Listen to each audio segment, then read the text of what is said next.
time was gone. The aside. The end Yes, that's it. aside. End aside, that's it. So we talked about Project Rech and what it meant and all that last week, so I'm not going to go through that again. But just a quick recap here. Project Rech, which was Project Giant, involved at least 7 vast linked underground complexes in the Saui Owl Mountains in what was then Lower Silesia in Germany, but of course, which is now Polish territory since World War II. And oddly enough, there's also where actually my folks came from Upper Silesia, so not too far. We have now no idea of the full scale of Project Giant because many tunnels are blocked by rubble or inaccessible due to flooding, and many of the original records were destroyed during the war. A surviving 1944 message from Hitler to Albert Speer certainly seems to imply that the complex was much larger than the areas that have been discovered so far. However, we do know that the project involved many thousands of meters of tunnels and a number of large open areas of over 6,000 cubic meters. Some of the construction work reads like something out of science fiction novel. For example, at Schloss Fürstenstein in the city of Waldenburg, now Kschack's Castle in the city of Wałbrzych, we know that at least 2 levels of underground chambers and tunnels were constructed. The first level was 15 meters underground and accessed from a hidden lift shaft in the castle. The second level was 53 meters underground and accessed by another lift shaft hidden 15 meters under the castle courtyard. There are thought to be other deeper levels, but access is blocked by rubble and flooding, and these have not been fully explored. 75% of all the underground areas here are reinforced by concrete, and work was so extensive that a concentration camp was set up adjacent to the castle in 1944 just to provide slave workers for this construction. It seems that, I think last week we spoke about this, 5,000 concentration inmates lost their lives. 5,000. So that's not the people that worked there, but that's the people that were killed in the building of this. 5,000. All up, it looks like about 13,000 worked in those tunnels, etc., etc. Now, let's try to put all of this construction work in context. This is important. By April 1944, and this is the last year of the war, by the way, when Kammler took over responsibility for Project Giant, it was clear to most people that Germany could not win the war. Right? I mean, this was after the Russians had pretty much defeated Germany in the east, and they were advancing rapidly toward Berlin. Okay, the Allies had invaded North Africa and Sicily, and they were advancing through Italy. Italy had surrendered to the Allies, and British and American bombers were destroying German cities and industrial capacity, massively so. Most pressing, an Allied invasion of France was expected imminently, which is D-Day, of course. Germany had a desperate need for concrete and steel reinforcement to build defenses on the French coast and elsewhere to create air raid shelters in Germany. So there was a desperate need to build other structures in Germany. And yet, a large proportion of this precious steel and concrete was diverted to build these underground complexes. Some estimates suggest that as much as 40% of the total German production of concrete and reinforcing steel in 1944 was used in this project.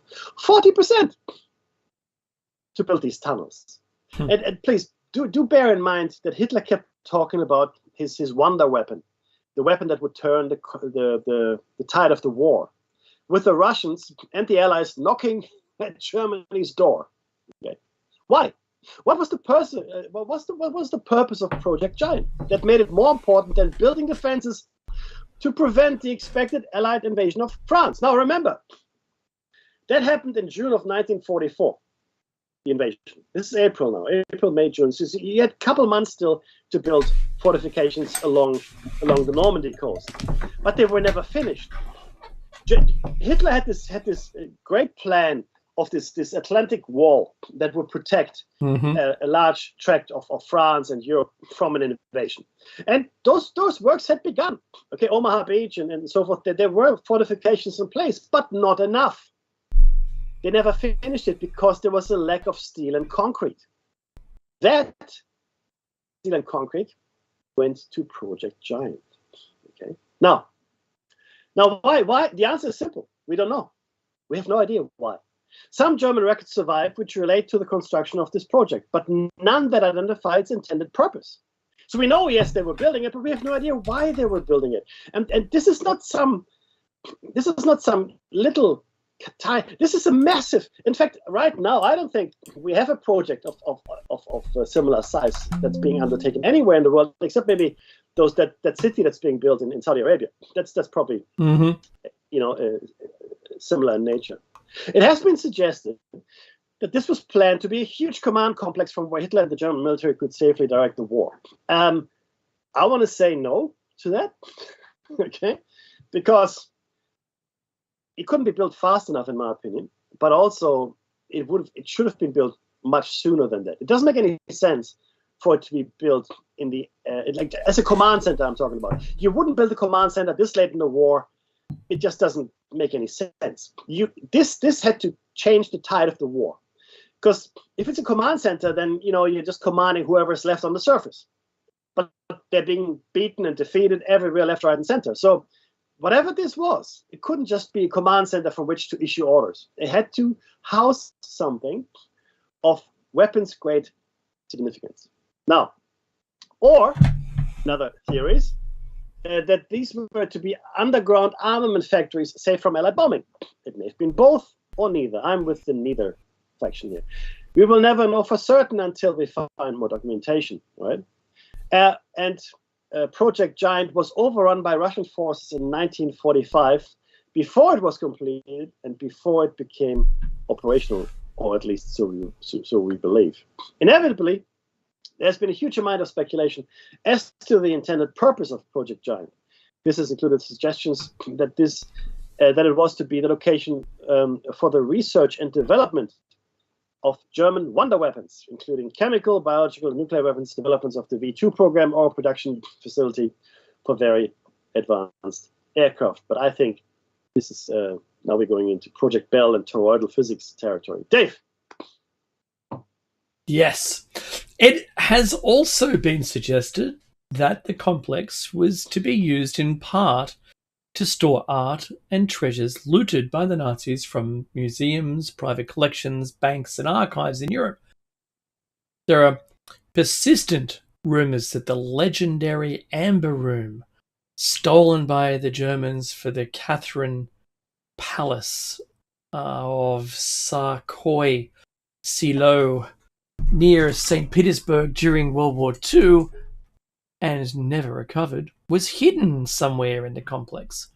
There are also stories that a train laden with Nazi gold disappeared somewhere in the Owl Mountains in May of 1945. And that presumably this was also hidden within the complex. Becky, that May 1945 just keeps coming up, doesn't it? Well, it's the end of the war, so yeah. well, it is, but then, that's when the last fellow that we were talking about. I know. Yeah. Yeah. And that he might have made it through those mountains. Who knows?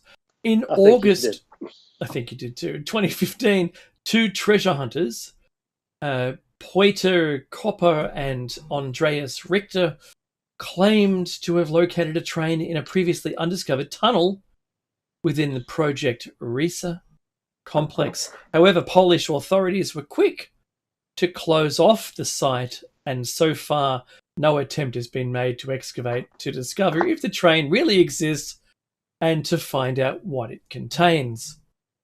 But if we have no formal evidence of the purpose of Project Risa, we do have some tantalizing clues about a nearby complex which did become operational during World War II.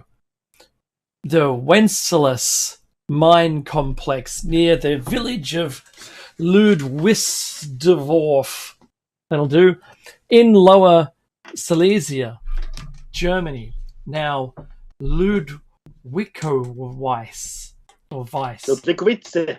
That'll do. Sure, I'm a tourist. In Poland. Was close to the Mecky's spinning around in his grave when I mispronounce all these words. But anyway, it's all good. Not at all. Not at all. You're just biting down on that leather strap. Is what you're doing. That's right. That's what they used to use for amputations. So just bite down on that and shut up. Stop your whining. All right. It was close to the various Project Reese complexes. It was this the place that I can't pronounce. And the mine itself had been abandoned before 1939, but during the war, Nobel Dynamite AG operated an ammunition manufacturing plant near the railhead originally installed to service the mine.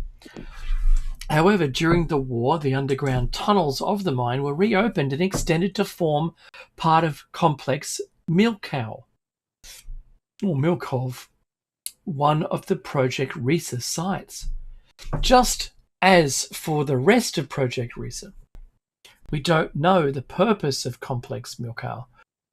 But in 1997, Igor Witkowski, a Polish researcher and historian, claimed to have found the evidence that this was the final location of the mysterious Nazi research project known variously, not vicariously, as Der Glocke, which is the bell, and Project Kronos.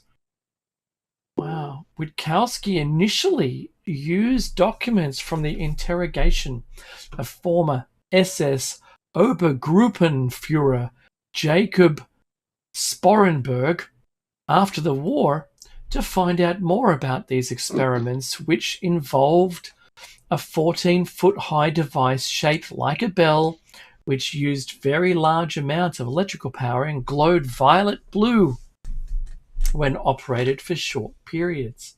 Sporenberg wasn't a scientist, and he seemed unclear about the ultimate purpose of the bell, but it was claimed that technicians became unwell or possibly even died in the vicinity of the device when it was activated. The scientific leader for the project was said to be Professor Walter Gerlach, who was also involved in the Nazi nuclear program, which has led to speculation that the bell was some form of nuclear device. Oh, that's way too much speculation for my liking. From surviving documents, we do know that this project was classified as... Oh, Mackie, go on, please. You do this one. Kriegsentscheidend. Thank you. Decisive for the outcome of the war in 1942, the highest classification for secrecy and funding priority in Nazi Germany. From July 1944, administration of this project became one of the key responsibilities for Hans Kammler. There's that name again. The Bell Project was originally sited in Berlin, but before being moved to Breslau in 1943 and then to Schloss Fürstenstein in 1944 November. In December 1944, the bell was moved again to Complex Milkow within the enlarged Wenceslas mine workings. As the war came to an end and the Russians closed in on the mine, the bell and some of the scientists involved in the project were allegedly flown to Argentina, where, remember, there have also been alleged post-war sightings of Hans Kammler. On 6-engined Junkers 390 heavy transport aircraft. Now, just okay. So let's just. Sorry, this is not actually part of the text, but I have to quickly interject. Sorry, Dave. Now, this is a speculation or something that hasn't been confirmed. But let's say they did fly it to Argentina, for argument's sake. Now, Argentina is very close to the Antarctic, obviously. So, and we also know that the Allies, after the end of World War II, mounted a massive expedition into the Antarctic. Remember that, right? This is not some kind of crazy theory. It actually happened. Okay. And now, in the light of this, in the light of this. So this project was classified as Kriegsentscheidend, meaning decisive for the outcome of the war. Let's park that over there. Okay, in 1942. Highest classification and funding. Now, funding is important because it clearly retained that status until the end of the war, because massive amounts of materials and funding were diverted to building a safe housing for that project, if you will. Yeah. Right. Now, and if it was what I thought it was, or what I think it is, then it could have persisted until after the war. If they had been able to build the underground complex, they could have kept on with that project, because the name sort of gives it away. It was called Die Glocke because of the shape of the thing, but it was also called Project Kronos. Yeah. Okay. Now these terms were interchangeably used. Now Kronos is the father of the gods, and Kronos is also synonymous with time. So I postulate here, and I've done it before, I think, that in fact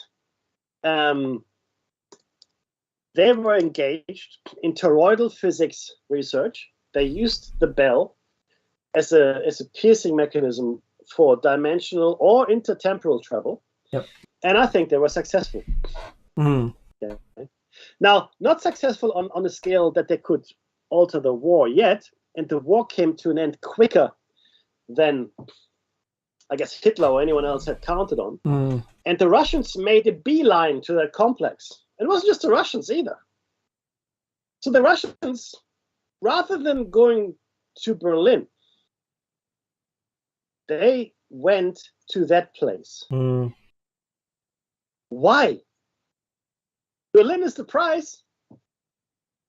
Berlin is the prize. No, it isn't. In fact, exactly. In fact, both the Allies and the Russians were targeting obscure locations in Germany to go to before they went to what we would call strategically significant objectives like Berlin and others. That's right. Okay. So this was a high value target. Yes. So 100%. high, in fact, that Berlin was way down the scale. Yeah. Now, so now we're hearing, well, maybe some of it went to Argentina, or some of the equipment and scientists. And this was a huge transport airplane, by the way, right? So the Junkers 360, I think it's called, right? 390. 390.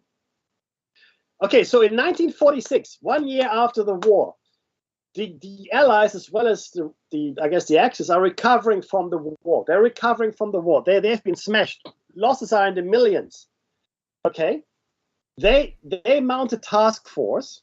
It was called Task Force 68, consisting of 4,700 men, 13 ships, and 33 aircraft.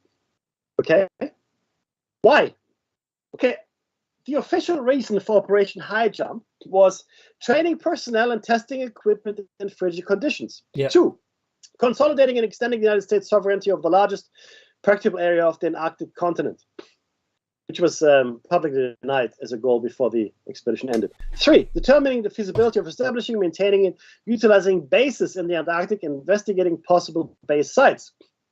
4, developing techniques for establishing, maintaining, and utilizing air bases on ice, with particular attention to later applicability of such techniques to operations in interior Greenland, where conditions are comparable to those in the Antarctic. Then go to Greenland then. Greenland is friendly. 5, amplifying existing stores of knowledge of electromagnetic, geological, geographic, hydrographic, and meteorological propagation conditions in the area. I reckon they had a group that decided what these things were going to look like to the public. Bingo. And finally, supplementary objectives of the Nanook expedition, which is a smaller expedition that was conducted in eastern or off eastern Greenland. So let's be clear. That's a massive expenditure of man and materials.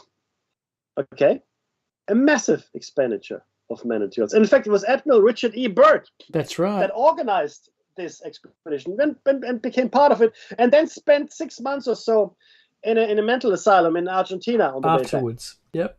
Well, but maybe not 6 months, but certainly until he died, right? Oh no, I think he came out. But look, we did a show on this. Now, the point is, do you see how everything clicks together? So the Allies and Russians make a beeline for these sites. The Nazis classified this as war deciding, critically war deciding research. We don't know what it was. There's Bell, there's Project Kronos. We know there's toroidal physics. We know people died. We do know it is not nuclear.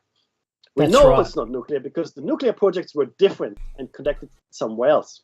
And then they put the best man. They had Hans Kammler. He was a genius when it came to logistics and things like that, right? He wasn't a scientist, but he was really good at getting stuff done. What do you do when you have got something critical? You give it to the guy who gets stuff done. That's what you do. It's called performance punishment. The better you are at something, the more work they give you. Okay, we still do it. And then they flee. Kammler and a whole bunch of others. And Kammler was allegedly seen in Argentina. And we know that Nazis fled to Argentina en masse. We also know that there was talk of at least refueling stations in the Antarctic for submarines in the Atlantic. Because it makes sense, it's easy, right? Once you get to the poles, you can access all of the oceans easily. Yeah. North Pole or South Pole, doesn't really matter. And then the Allies launched a completely inexplicable Antarctic expedition. Adventure. 1946. With 2 carrier groups. It's insane, especially if you consider the expenditure of the war. I mean, the American Navy had suffered massively. That's right. In the war with Japan. Massively. This wasn't easy. Battle of Midway. I mean, the Pearl Harbor. I mean, it's just to name a few. Okay, and they committed a very large capability to the Antarctic. Now, bear in mind, the Cold War had started in 1946. That's right. Okay, it was clearly seen in the divvying up of Europe. Europe was divided into several, or Germany, I should say, was divided into several occupational sectors. Russia, France, Great Britain, and the US. They all had sectors they were occupying. There's a few others, smaller sectors for other countries, but those were the main ones. Berlin was divided that way. Vienna was divided that way, right? Austria, Germany. And already you could see the tension starting between the West and the East. You could already see it. And still, they're sending 2 carrier groups with 5,000 odd people, men, veterans. These are war veterans, by the way. These are not green. No. These are war veterans. They're sending them to the Antarctic. Why? All of a sudden, the hidden history of Project High Jump becomes a lot more logical and a lot less crazy and conspiratorial, because if the Nazis did manage to build a base there, because they would have been able to build that base even after the defeat in Europe. They could still keep going, right? Yeah. And knowing the Nazis, they probably would have started earlier, and they would have used Argentina, which was friendly to them. Don't forget, Argentina was colonized by Italians, and the Italians were friendly, obviously, as the Axis powers to Germany. So Argentina was always a Nazi-friendly country. Okay, so Italians, but the rest of South America is either Portuguese or Spanish, but Argentina specifically was colonized by Italians. So you sent this expedition there, and the expedition actually suffered losses, significant losses. All of a sudden, all of these things line up, and that's why this is here, and that's why it's important, even as part of the occult, if you will, because the sciences that were attempted, right, especially with the bell, they bordered on the mystical, the mythological. I believe they border on the sciences that the Nazis tried to find in the ancient past. Okay, and I also believe that some of that evidence is still in existence in the Himalayas, as well as in the Middle East, Afghanistan, and the Hindu Kush areas like that. Sorry, I just had to interject that very quickly, Mike. Otherwise, didn't I? Right. So look, Becky, we're in agreement with that. Yes, we did a high jump show anyway, and I think what Becky's done is raised the awareness of the high value targets. Even The Simpsons did Hitler being alive in Argentina in one of their episodes. Isn't that extraordinary? Admiral Byrd was referenced in a Looney Tunes cartoon as the ship, the Admiral Byrd, that went to Antarctica. If you didn't know that either. So the people at the time, Meki, that were influencing people around were totally aware of what was truly going on and just got these little messages out here and there. Anyway, back to the text. This seemed to be confirmed when a 1945 Argentine Economic Ministry report was declassified in 1993 and referred to a piece of equipment which might have been the Bell being unloaded in Argentina from a multi-engined German aircraft in May of 1945. That was the Junkers 390 Heavy. The information uncovered by Witowski was interesting, but he made a number of deductions based on his research which seemed to stretch credibility. Maybe there was no evidence in between, so the stretch might have been a reasonable one. First, he claimed that some of the structures remaining in the Wenceslas mine site in the late 1990s proved evidence that research there had been working towards the development of a circular aircraft using some form of anti-gravity drive. In effect, a Nazi flying saucer. And I think you might have seen some imagery on the internet around that. I'm not going to say any of them are the real photograph, but who knows? I'd like to postulate that they did have it, and that this weapon, with all of its resources, it was a gunship as well, like a heavy battleship style with lots of guns on it. Crazy. If you could have a flying gunship with, 4-inch steel, you'd be pretty impenetrable. Because all the aircraft at the time, Meki, were thin and light because we didn't have engines powerful enough to get them to be able to carry such heavy armor. The A-10 Warthog today is named after the Warthog that was in, I forget what it was, a P-53 or something, P-54 aircraft that was heavily shielded. It had a lot of heavy plate steel in it. But anyway, I'll keep going. So then he went on to suggest that the Bell was an attempt to manufacture some sort of time travel machine, mainly deduced from the name Project Kronos. Yeah, true.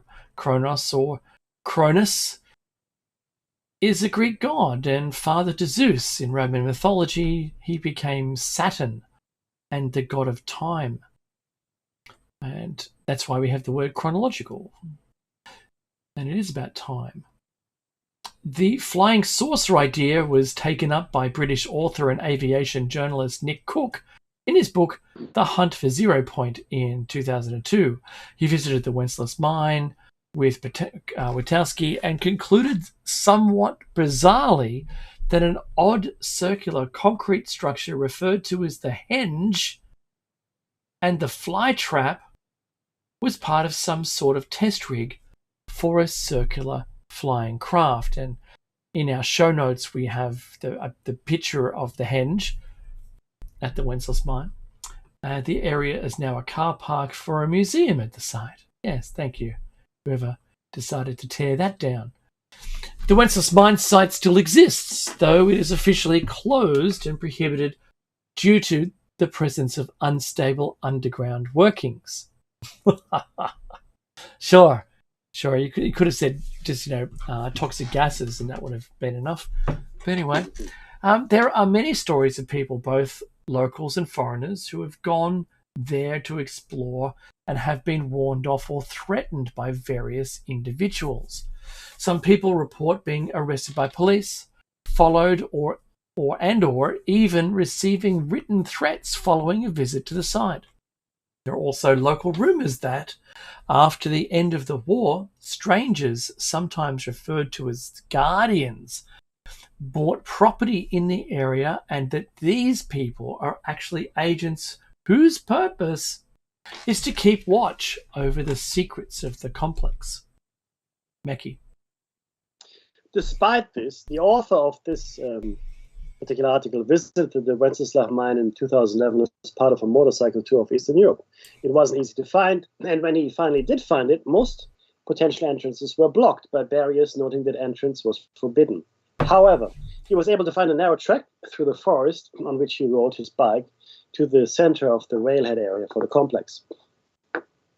It was certainly a fascinating place with traces of rotten camouflage netting still visible in the trees overhead and a rustling German shunting engine seemingly abandoned since 1945 still sitting in a siding. The heavy steel doors to the secure areas for storing ammunition prior to its being unloaded on trains are still in place, as are many concrete structures he was unable to identify. Now, just for a second here, just think about this. This is in 2011. So, okay, 10 years ago now, but still, this is 55, almost 60 years after the war. And there was still a rusting a German shunting engine still there, and camouflage netting. Yeah. No one removed that. Now this is reminiscent of Chernobyl, where nothing was done at all, ever. And if you go to Chernobyl today, you will find it exactly in the same way as it was abandoned or evacuated, right? Now this area clearly never attracted any cleanup effort, and nobody ever claimed to develop anything else, which is interesting. Because the groundwork had been done, it was a fairly, on the surface at least, it was a fairly developed area. So why wasn't, or at least the military or someone taking an interest in developing the site for another purpose, repurpose the site, as it were? That didn't happen. It just didn't happen. Now, however, the authors of this article, main purpose was to visit the mysterious henge mentioned in The Hunt for Zero Point, which is a book I have in my shelf here behind me. And you have to understand that Nick Cook worked for Jane's Defense Weekly. So he wasn't some kind of, like we, Dave and I guess you'd call conspiracy nutter. No, we're not conspiracy nutters, but he was not a conspiracy theorist. He was a fairly, he's a respected journalist, and Jane's Defense Weekly was a military publication, and he worked there for many years. And he didn't really want to investigate what he did eventually in his Hunt for Zero Point. But he did start, and then he was just caught in the toroidal vortex of the subject, I guess. And he couldn't help himself. He went to skunk works. The book is, look, is it a thriller? Will it be a page turner for you? Unlikely, but it's a bit dry. But it certainly is an excellent book to familiarize yourself with that subject matter and then well beyond the subject matter. However, the hunt, it was still there, though it wasn't very mysterious, the author contends, the henge that is. It is clearly the concrete base of a cooling tower. Now, I'm looking at the photograph of it. It truly looks like a concrete stone henge. So there are columns, concrete columns, on which which are all connected at the top, as T-junctions, if you will, other concrete slabs. So it is a circle that looks like Stonehenge made out of concrete, pretty much. That's what it looks like. Okay, equally spaced columns. And now, could you surmise it's a cooling tower? Sure, you could put a cooling tank on top of it. I don't see any pipes there, but that's what he thinks. A kind of structure associated with a fairly large power station. The strange concrete conduits, also discussed by Nick Cook, are still there too, and they're equally clearly intended for routing heavy electrical cables from the power station. No argument there. So, does the author conclude, no evidence of Nazi UFOs? Now, I look at the same structure, and I'm not as convinced that this is a cooling tower site as the author, but everybody has right to their own opinion, and we don't want to leave it out here because you need to know what the author thought. But far more interestingly, goes the author, clear evidence of the existence of a power station. Why would the Germans build a power station in an area that was, during the war, in the middle of nowhere? The answer, of course, is because they needed lots of power. Exactly. Which at least provides some indirect circumstantial evidence for the presence of something which needed lots of electrical power, as the Bell experiment was said to have done. The henge, the stone circle, is claimed to be directly above the underground chamber where the Bell was located. There's just enough hard evidence to suggest that something very interesting was going on at the Wenceslav mine complex during World War II. Now, I think that is an understatement by the author, a deliberate downplaying. if you follow all of the classifications of the site, that the Russians went for it, how the Germans classified it, how much material was diverted to its construction, how its running had been given to the Nazis, or Nazi Germany's most capable project manager, Hans Kammler, if you will, then saying indirect circumstantial evidence is a little underplaying it. Something very interesting was done here. Yes. I think it goes beyond very interesting. We don't know what it was, but it does seem to have been a research project which was given the highest priority. He says here in his article, very high priority. I'm saying the highest priority. Was this typical of other parts of Project Riese? Was this whole construction project actually intended as a secure base for high-level secret Nazi research? Did Hans Kammler's involvement and knowledge of this research give him something he could use to bargain with the Allies at the end of the war? I would say yes to all of this, but I think Hans Kammler wasn't captured by the Nazis. I think Hans Kammler went to the Antarctic with the project. Now, these are the author's final thoughts, which I'll share with you. In the confusion of the period, at the end of World War II, it's probably unsurprising that we have conflicting accounts of what may have happened to Hans Kammler. We've discussed this at length. However, what is very surprising is that the Allies seem to readily accept the fact of his death despite the differing accounts of where, when, and how it happened.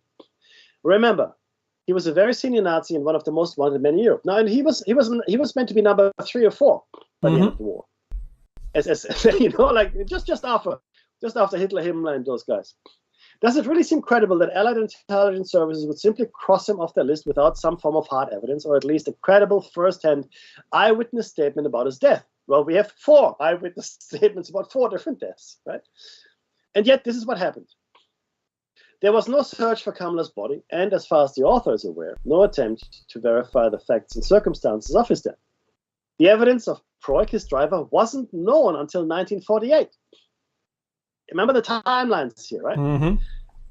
At the first Nuremberg trial, which ran from November 45 to October 1946, which, by the way, that coincides with Operation High Jump that time as well, right? Because that went, the task force went out in December 12th, 1946. Okay, they reached the Marquesas Islands. So after the trial, Operation High Jump was launched. I wonder if the Nazis. Imagine they got enough information out of those trials, in order to then to launch that mission. Yeah, the actual operation commenced at the end of August in 1946. So, and October 1946, the trials ended. So now they started in November 1945. So November to August, right? That gives you 10 months of interrogation. Yeah, I reckon that they got some information out of those Nazis that led them to start. I mean, and you don't start this kind of thing on a whim. No. I mean, to carry a goose, you're kidding me? Yeah. What? Okay, so let's be clear. Anyway, so okay, at first, none of the documentation, and this is 35,000 pages. There was virtually no mention of Kammler. 35,000 pages of evidence and testimony. Now, that would go hand in hand with what Dave and I just said. They probably did get information on him and his stuff, okay? But they decided to not include it in the documentation and launch Operation High Jump instead. That's right. Now, a search for Kammler in the digitized Nuremberg trial project at the Harvard Law School Library brings up just 26 hits. And most of those are passing references to Kammler's involvement in various construction projects. Now, remember, before he became as important as he did in the end, he was leading construction projects for the SS. That's what he did, including concentration camps. He improved the construction of concentration camps and their gas chambers. This makes Kammler virtually unique amongst senior Nazis and SS officers. Mention of Kammler was also absent from the subsequent Nuremberg trials of lesser war criminals, which continued to 1948. In fact, the first war crime trial the author could find at which Kammler's role is specifically mentioned didn't take place until 1958. And then he was only mentioned because the defendants, Wolfgang Wetzling and Ernst Klönne, offered as a defense that Kammler had directly ordered them to shoot a number of Polish slave workers. So the Allies didn't mention him, but the Nazi defendants did. Mm-hmm. Okay. Now, this is actually the text here. What the hell is going on here? That's the text. At first glance, it appears there's a large Kammler-shaped hole in most accounts of World War II and the subsequent war crime trials, which leads to suspicions of some sort of deliberate conspiracy.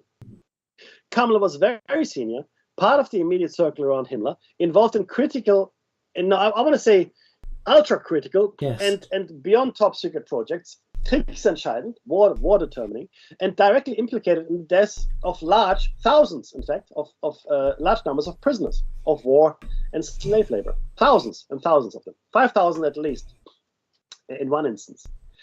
Why haven't we heard of him? Is the question here in the text. It's tempting to conclude that all the Allies somehow induced Kammler to work for them.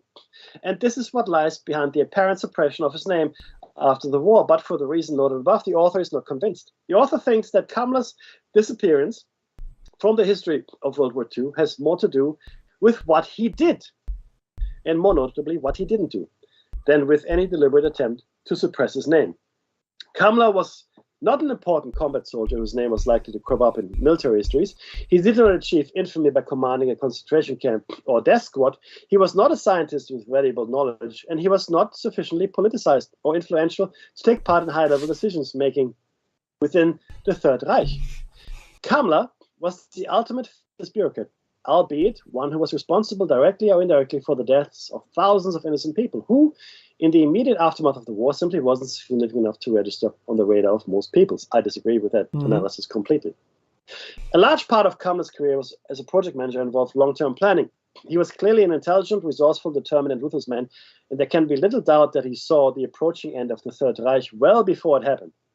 It is likely that he planned carefully his own escape at the war's end and used the resources available for him to set this up. I figure because he was really quite capable, right? I mean, you don't rise through the ranks of any organization like he did unless you are capable of what you're doing. It just doesn't happen, right?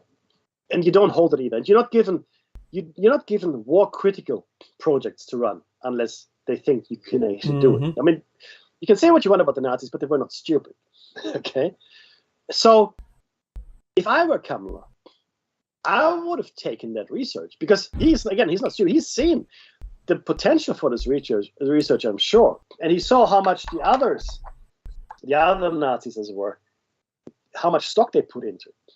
So he would have secured to transport the most critical project elements, the bell, other things, the scientists associated with it, etc., the documentation around the bell and other things. He would have secured their safe passage to Argentina in the first instance, which we are now pretty sure actually happened. Because something went to Argentina, and it was bell-shaped. So if it quacks like a duck and walks like a duck and smells like a duck, it's probably a duck, right? And then from there, again, in my opinion, transported it, and again, there's no hard evidence because we don't have any naval or maritime records here. From there, he transported the bell to the existing Nazi, labs or some new site stations in Antarctica, something in Antarctica, right? And the Allies got wind of it, and they launched Operation High Jump. A completely inexplicable undertaking otherwise. It makes no sense, especially that soon after the war. If they had gone to the North Pole, I would get, okay, I get it. Or the Arctic Circle. You know why? Because from the South Pole, the Antarctic, you can reach South Africa, you can reach Australia, you can reach South America very easily. Right? Completely of no interest to the Americans and their allies. No interest at all, because there weren't any enemies there. If this was in response to the USSR threat, then they would have conducted this Operation High Jump, as it were, in the Arctic Circle. Now, they had a smaller operation there called the Nanook Expedition, much smaller, which they did conduct off Eastern Greenland. But you would have done this up in the Arctic Circle because that's direct access to Siberia. Look, it's not so far away. It's really easy to get to. and you can Easy. send a lot of supplies and have that project run for as long as you want it. Yeah, it makes a lot more sense to send an expedition of this nature there rather than down south. It makes no sense at all. But if you take all of what we've just shared with you into consideration, right? What came out of Germany by way of Argentina into the Antarctic, most likely, the subsequent launch of Operation High Jump, and the potential for Nazi bases to have existed in Antarctica, all of a sudden, it makes sense. And in fact, Kamler's mentioning or non-existence pretty much in the record after the war also becomes understandable. Because the thing is this: concentration camp commanders received more attention than he did. Mm-hmm. Dr. Mengele, Josef Mengele, who was the angel of death in Auschwitz, horrible human being, killed hundreds of people in horrible ways, who received more attention than he, who was responsible for the death of thousands of people and war-critical projects. Think about that for a second. Makes no sense. Well, look, I've got a thought, and it's around Kamler not appearing in much testimony. It seems like if America did capture him at some point, maybe in High Jump, maybe in Argentina on its own, maybe they had him at a really early date, then they wouldn't want him to be persecuted later if he was an asset. Keep his name out of it. Yeah. You know? So if you could keep his name clean and you've got this, like Werner von Braun heading off the rocketry in NASA, then you could do this. You could do a similar thing. You could have him working underground in some secret base in the US with captured Bell. Mackie, do you remember that story where the Bell, this fiery Bell, just ended up in America's Midwest? The Kecksburg UFO. Yeah. Yeah. And its shape is identical in description to the Nazi Bell. Yeah, no, completely. It's one of the unexplained UFOs, or one of the major cases that Kecksburg UFO. That was in 1965, right? We don't know, in Pennsylvania, in fact. Absolutely, don't know. So, is it possible? Is it possible? Maybe they did have a time machine. Maybe they activated it and worked out how to use it. Maybe. Or on the other hand, that Kamler is now underground in some base, not now, but then, working for the Americans, right? Continuing this project. Could you imagine if there were no reverse engineering projects, but rather just the manufacture and enhancement of this technology using, red mercury as it's been postulated, with toroidal physics, and because there was a couple of diamond-shaped ships that back in the 80s that caused hideous burns on people when it kind of started whirring up. And it was followed by military aircraft, and this poor hapless, I think 2 women driving along got burnt, like radiation burns off it. Mm-hmm. In very similar effect that has been stated as those who witnessed the Nazi Bell on its crank up when they. Oh, there's the. Oh my goodness, that's the end of the show. Lord, that went fast. It always does. Now look, stay tuned for Jer Bears After Hours, and we'll catch you 7 a.m. Eastern on Tuesday and Thursday for Plato's Cave. And in the meantime, stay safe and aware.